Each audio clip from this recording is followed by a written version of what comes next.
Allahu Akbar, Allahu Akbar, la ilaha illallah, wallahu akbar, Allahu Akbar, walillahil hamd. Bismillahirrahmanirrahim. Assalamualaikum warahmatullahi wabarakatuh. Selamat berjumpa kembali bersama Lukman Republik.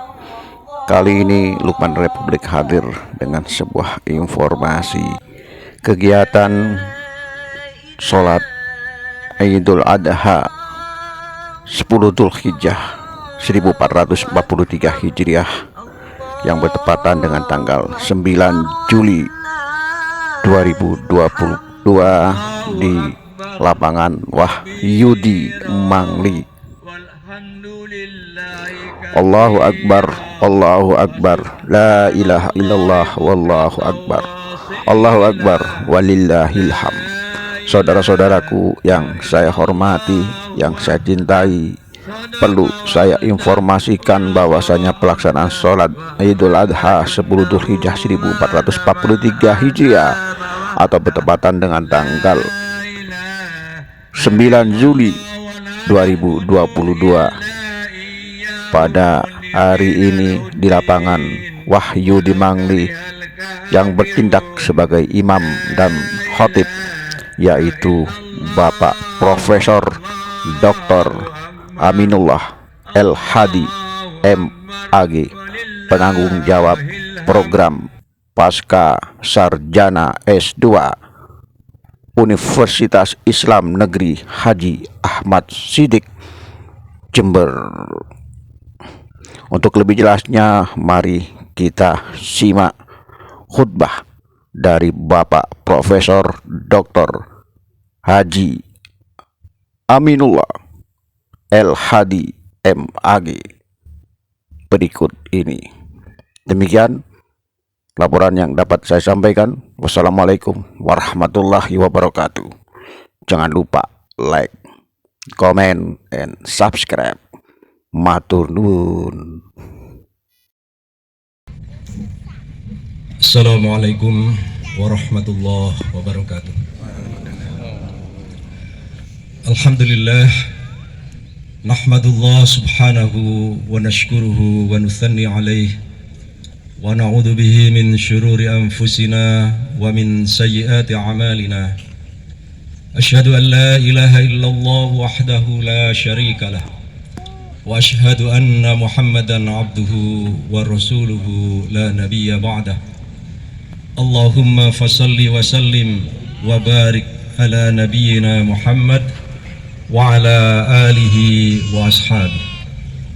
Allahu akbar, Allahu akbar, Allahu akbar kabira, walhamdulillahi katsira, wa subhanallahi bukratan wa asila, la ilaha illallah, wallahu akbar, Allahu akbar, walillahil hamd. Ibadallah, usikum wa iyaya bitaqwallah, faqad fazal muttaqun, wa akhudhukum ala ta'atihi la'allakum turhamun. Faqala Allahu azza wa ta'ala, a'udzu billahi minasy syaithanir rajim, wa ma khalaqtul jinna wal insa illa liya'budun, ma uridu minhum min rizqin wa ma uridu an yut'imun. Shadaqallahul azim. Kaum muslimin jamaah salat Id yang berbahagia, mudah-mudahan nikmat Allah senantiasa dilimpahkan kepada kita. Kita senantiasa harus bersyukur atas nikmat-nikmat itu, dan karenanya sebagai hamba yang beriman, di setiap apa yang kita lakukan, kita harus selalu ingat pengabdian kepada Allah Subhanahu wa Ta'ala. Mudah-mudahan salawat dan salam senantiasa tercurahkan kepada junjungan kita Rasulullah Muhammad sallallahu alaihi wasallam. Kaum muslimin jamaah rahimakumullah, melalui khutbah, melalui jamaah salat Idul Adha pada hari ini, kita menyampaikan pesan-pesan Allah Subhanahu wa Ta'ala kepada kita sebagai hambanya yang beriman, yang selalu harus taat dan patuh kepada perintah-perintah dan juga larangan-larangannya. Jamaah yang berbahagia, pada pagi hari ini saudara-saudara kita yang tengah menunaikan ibadah haji menuju Mina. Mungkin sebagian karena saat ini sekitar jam 7 atau setengah 7, di sana masih jam setengah 3 pagi, maka saudara-saudara kita sebagian masih sedang berada dalam perlintasan dari Arafah menuju Mina, dan mereka singgah atau mabit di Muzdalifah. Sebagian lainnya mungkin sudah sampai di Mina dalam rangka menunaikan panggilan Allah setelah kemarin mereka berkumpul di Padang Arafah melaksanakan rukun haji, kegiatan utama dalam haji yaitu wukuf di Arafah, sebagaimana Rasul mengatakan al-hajju Arafah, bahwa haji itu intinya adalah wukuf di Arafah. Dan pada pagi hari ini kita yang tidak sedang berhaji, kita menunaikan sunnah Rasul melaksanakan sholat Id, sholat Idul Adha. Kaum muslimin jamaah yang berbahagia, bahwa pengabdian bagi setiap orang mukmin menjadi sesuatu yang lekat dalam hidupnya. Karena itu dalam kesempatan pertemuan kita pada pagi hari ini, marilah masing-masing dari kita meneguhkan pengabdian kita kepada Allah Subhanahu wa Ta'ala. Kita kuatkan bahwa sesungguhnya hidup kita ini adalah dalam rangka pengabdian kepada Allah, bukan karena Allah mempunyai kepentingan kepada kita. Tadi di dalam pengantar kita sampaikan firman Allah Subhanahu wa Ta'ala. Beliau bersabda, dan tidaklah aku ciptakan jin dan manusia kecuali agar mereka mengabdi kepadaku, dan tidaklah aku berkepentingan kepada mereka untuk mendapatkan pemberian, dan juga aku tidak berkepentingan untuk menggantungkan hidupku makan kepada mereka. Jamaah yang berbahagia, bahwa apa yang kita lakukan seperti yang dilakukan oleh saudara-saudara kita yang sedang berhaji, mereka mengucapkan labbaik Allahumma labbaik, aku penuhi panggilanmu ya Allah, ya Allah aku penuhi panggilanmu. Itu Allah memanggil mereka bukan karena Allah punya kepentingan kepada mereka, tetapi manusialah yang berkepentingan, manusialah yang bergantung, manusialah yang memohon perlindungan, pertolongan, bahkan menggantungkan semua kebutuhannya kepada Allah Subhanahu wa Ta'ala.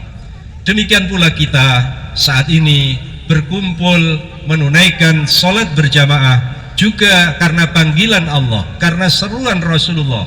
Ini juga bukan karena untuk kepentingan Allah Subhanahu wa Ta'ala.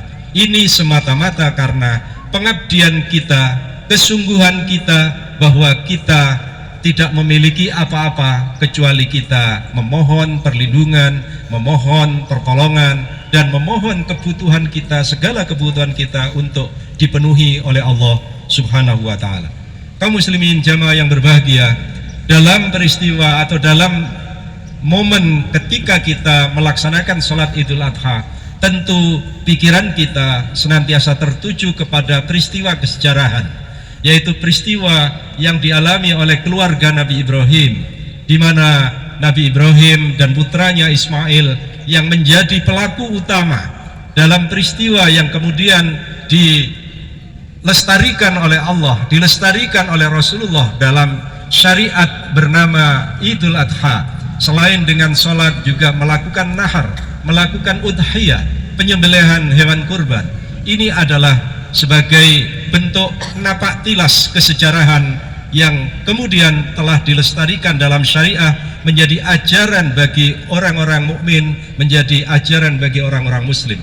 Ketika Allah Subhanahu wa Ta'ala berfirman, wa idzibtala Ibrahim rabbuhu bikalimatin fa'atammahun qala inni ja'iluka lin-nasi imama qala wa min dzurriyyati qala la yanalu ahdiz zalimin. Bahwa Allah mengingatkan kepada kita agar kita mengingat peristiwa itu. Wa idibtala Ibrahim rabbuhu bikalimat. Dan ingatlah, kata ingatlah ini berarti pelajaran bagi kita.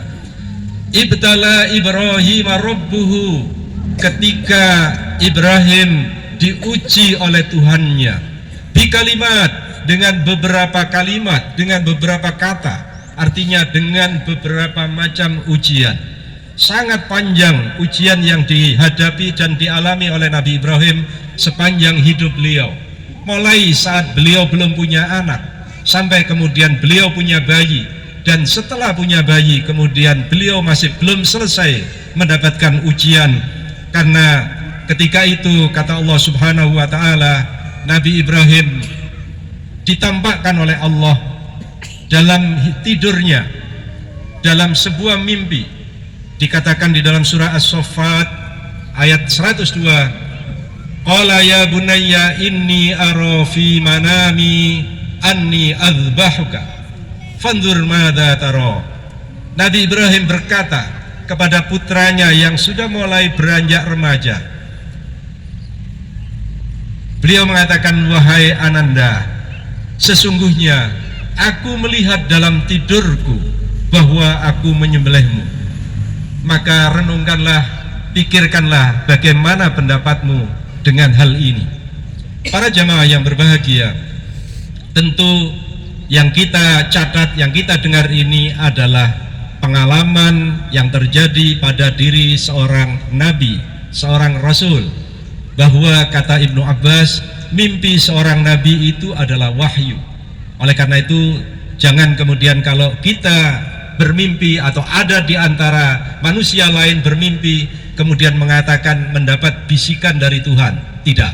Ini hanya terjadi pada para rasul. Sesungguhnya mimpi yang dialami oleh nabi itu adalah wahyu. Maka ketika itu Nabi Ibrahim sebelum memenuhi wahyu itu yang berwujud mimpi, beliau mencoba menawarkan itu dan menginformasikan itu kepada putranya. Fandur madza taro, renungkanlah, pikirkanlah bagaimana pendapatmu dengan hal yang sangat besar ini. Maka kemudian Ismail yang masih remaja muda itu mengatakan, qala ya abatif al ma tu'mar, wahai ayahanda, laksanakanlah apa yang diperintahkan kepadamu. Satajiduni insyaallahu minas sabirin, engkau akan menemuiku, engkau akan melihat aku tergolong orang-orang yang teguh, tergolong orang-orang yang sabar. Para jamaah kaum muslimin yang berbahagia, Allahu Akbar, Allahu Akbar, walillahil hamd. Bahwa ujian-ujian yang dihadapkan oleh Allah kepada Nabi Ibrahim dan keluarganya sungguh berat. Tidak ada bandingannya kepada apa yang tidak ada bandingannya dengan apa yang kita alami. Apapun kesulitan yang pernah kita alami tidak sebanding jika disejajarkan dengan ujian-ujian yang dialami oleh Nabiullah Ibrahim bersama keluarganya. Kita mungkin selama 2 tahun ini mengalami ujian dengan pandemi COVID-19. Mungkin banyak di antara kita mengeluh karena berbagai hal. Mengeluh karena pekerjaan menjadi sulit, mengeluh income menjadi berkurang, mengeluh karena bermacam-macam hal. Bukan hanya kita secara individual, tetapi kita secara kolektif, bahkan secara bangsa, kita mengalami, merasakan ujian-ujian itu. Tetapi jika ditarik ke dalam diri masing-masing dari kita, sungguh ujian-ujian itu tidak sebanding jika kita sejajarkan dengan ujian yang dialami oleh Nabiullah Ibrahim bersama keluarganya. Sebagaimana Allah mengatakan di kalimat, Nabi Ibrahim itu diuji dengan banyak hal, dengan banyak peristiwa. Tetapi Nabi Ibrahim berhasil, fa'atammahunna. Nabi Ibrahim berhasil memenuhi, melewati ujian-ujian itu. Maka ketika dikatakan wa'id dan ingatlah, maka ini pelajaran bagi kita adalah bagaimana kita bisa berusaha untuk melampaui ujian demi ujian. Kita jangan merasa bahwa kita ini hidup sendirian. Kita jangan merasa ketika berada dalam kesulitan lalu kita mengatakan, apakah Tuhan melupakan saya? Apakah Tuhan tidak menilai kebaikan-kebaikan saya? Apakah Allah tidak menilai kekhusyuan saya dalam sholat? Apakah Allah tidak memperhatikan kesungguhan saya di dalam berdoa dan sebagainya? Mudah-mudahan ungkapan-ungkapan bahkan pikiran-pikiran seperti itu terhindar dari diri kita. Allahu Akbar, Allahu Akbar, Allahu Akbar, walillahil hamd. Ketika kita menghadapi ujian itu, ingatlah bahwa Allah sesungguhnya sedang memperhatikan kita dengan mengukur keteguhan kita, seberapa kita berubah atau seberapa kita bertahan dengan ujian-ujian itu, dengan cobaan-cobaan itu, untuk tetap berada di dalam kebaikan. Kaum muslimin jamaah yang berbahagia, ketika Rasulullah SAW pertama kali menerima wahyu, diperintah oleh Allah dengan sebuah kalimat dengan sebuah kata perintah, Iqra, bacalah. Maka ketika perintah itu disampaikan dan perintah itu sesungguhnya berlaku juga bagi kita, bacalah, maka pembacaan itu tidak hanya tertuju kepada teks yang tertulis, tidak hanya tertuju kepada suara yang dibunyikan, tetapi juga pembacaan itu bisa dilakukan terhadap apa yang ada di sekeliling kita. Kita untuk selalu berusaha menjadi lebih baik dan menjadi lebih baik lagi. Berusaha untuk belajar kembali dan belajar kembali. Berusaha untuk memperhatikan lagi dan memperhatikan lagi. Bahwa memperhatikan itu sama dengan membaca. Dan membaca itu bermakna dengan berkaca. Jadi kita berkaca kepada diri kita sendiri. Bukan hanya berkaca di hadapan cermin, tetapi berkaca kepada diri kita. Sudahkah saya ini menjadi lebih baik dibanding pekan kemarin? Sudahkah saya ini lebih baik dibanding bulan yang lalu, dan seterusnya. Maka setiap orang yang mau belajar dari dirinya, dia akan mendapatkan kesadaran, akan memunculkan bahwa setiap orang akan mengetahui nanti dirinya itu kurang. Kita mengenal ada seorang tokoh besar bernama Imam Asy-Syafi'i. Beliau pernah berujar kurang lebih begini maknanya, semakin banyak aku membaca, maka semakin tahu aku akan kebodohanku. Kalau kita tidak pernah berkaca, kita tidak pernah membaca, kita tidak pernah merenung, maka kita merasa diri kita ini sudah penuh, sudah selesai, sudah cukup. Tetapi kalau kita ini sering merenung, sering membaca, sering memikirkan, maka kita akan tahu kita ini masih kurang, saya ini masih kurang dibanding dengan orang itu masih lebih baik dari saya. Karena itu kalau kita ingin meningkatkan kualitas diri kita sebagai pembanding itu, jangan melihat orang yang lebih rendah kualitasnya dibanding kita.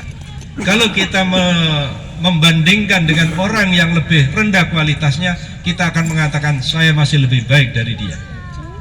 Tetapi tidak begitu ketika kita melihat karunia Allah berupa materi. Kalau materi, kita lihat orang yang lebih bawah dari kita supaya kita mau bersyukur.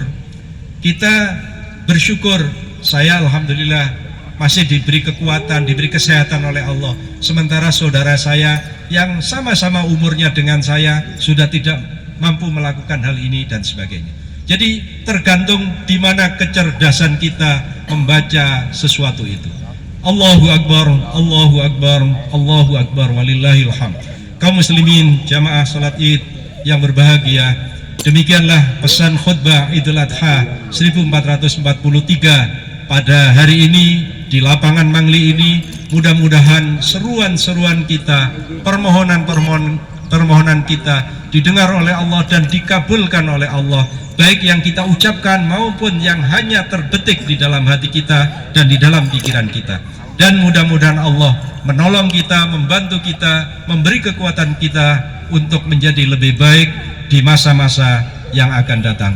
Aqulu qawli hadza wa astaghfirullah li wa lakum wa li sairil muslimin fastaghfiruhu innahu wal ghafurur rahim.